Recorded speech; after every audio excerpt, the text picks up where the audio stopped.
cherchez un purificateur d'air pour la maison, mais tous les modèles finissent là par se ressembler? Alors restez bien jusqu'au bout, parce qu'on va les classer du plus limité au plus convaincant avec des différences très concrètes sur la surface, le bruit et les fonctions utiles au quotidien. On commence avec le 5e de ce classement. Ce petit modèle de Levoit, c'est clairement l'option la plus simple du lot.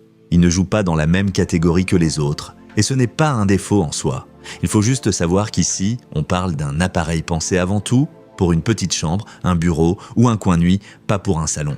Son gros point fort, c'est son format. Il prend peu de place, il consomme très peu et il reste discret une fois posé sur une table de chevet ou un meuble. Dans mon expérience, c'est le genre d'appareil qui plaît aux personnes qui veulent quelque chose de basique, sans application, sans réglage compliqué, sans écran qui clignote partout. Et malgré sa taille, on retrouve quand même une filtration en 3 étapes avec pré-filtre, filtre EPA et charbon actif, donc pour la poussière légère, les petites odeurs du quotidien ou les poils dans une petite pièce, ça peut aider. Mais il faut être honnête, face aux autres modèles de ce top, il est vite limité. La surface couverte est de loin la plus faible et on n'a pas de capteur de qualité de l'air ni de mode automatique mentionné. En clair, il ne s'adapte pas tout seul à la pièce comme peuvent le faire les modèles plus avancés. Et quand on compare avec le Bosch ou les Philips, on voit tout de suite qu'on change de niveau en matière de confort d'utilisation. Donc, ce modèle peut convenir à quelqu'un qui vit dans un petit espace, qui veut juste un appareil compact et silencieux et qui ne cherche pas plus que ça. Pour une vraie pièce de vie, on passe clairement à autre chose. Et justement, le suivant reste compact lui aussi, mais il ajoute déjà un peu plus d'intelligence à l'usage. Au passage, vous trouverez les liens de tous les produits de ce comparatif au meilleur prix dans la description sous la vidéo. En 4e position, on a le Bosch R1000 et là on sent déjà qu'on monte d'un cran.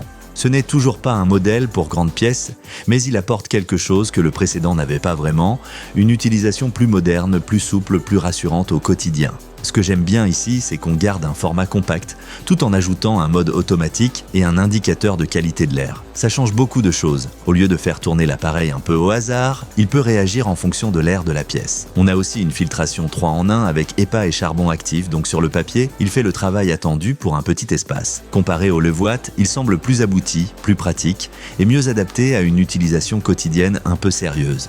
Mais il reste bloqué par sa taille et son débit. Avec 23 mètres carrés de couverture et un CADR de 100 mètres cubes par heure, on reste sur un appareil pour petite pièce. Ça peut suffire pour une chambre, un bureau, éventuellement une petite pièce fermée, mais pas beaucoup plus.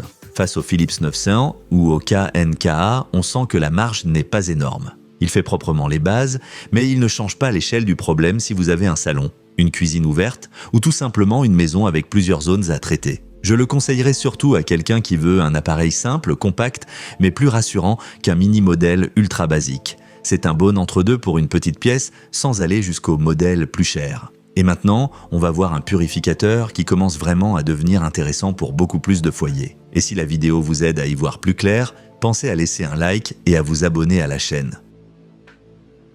En 3e position, on tombe sur un modèle qui change vraiment la donne. Ce Philips, c'est un peu le moment où on quitte les petits purificateurs d'appoint pour entrer dans une catégorie plus polyvalente. Il reste assez compact, mais cette fois, il peut couvrir une bien plus grande surface, avec des fonctions qui rendent l'appareil beaucoup plus agréable à vivre. Déjà 65 mètres carrés et 250 mètres cubes par heure, c'est autre chose. On parle d'un appareil qui peut mieux suivre le rythme d'une vraie pièce de vie. Il ajoute aussi un capteur PM 2,5, donc il surveille pour les particules fines. Et il peut ajuster son fonctionnement automatiquement.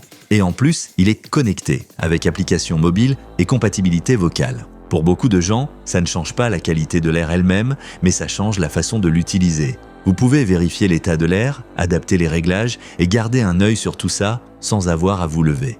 En face du Bosch, il est clairement plus complet. Et en face du Levoit, on n'est plus du tout dans la même famille de produits. Son principal frein, c'est qu'il reste en dessous des deux modèles du haut de ce classement sur la puissance pure. Oui, il est déjà solide.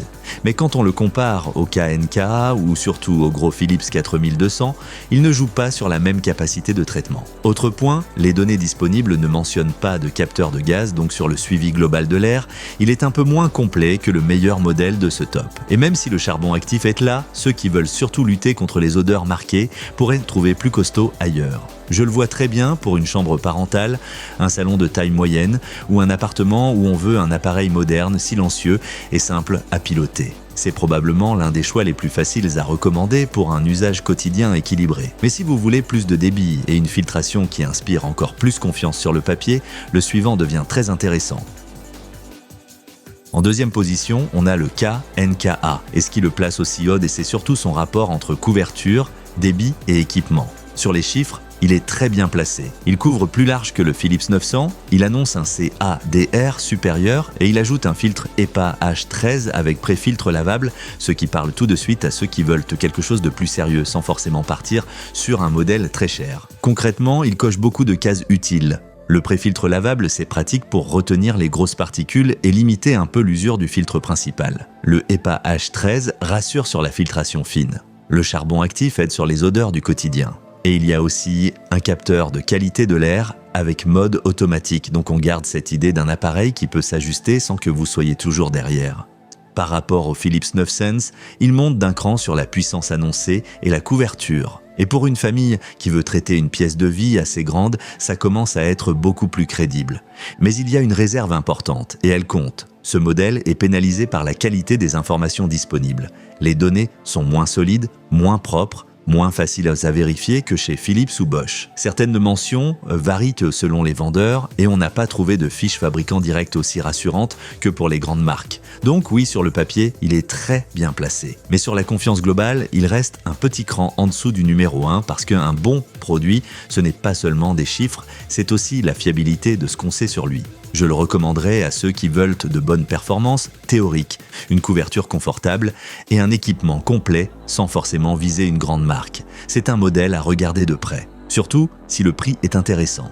Mais si vous voulez le package le plus solide, le plus complet et le plus rassurant de ce classement, le dernier prend logiquement la tête.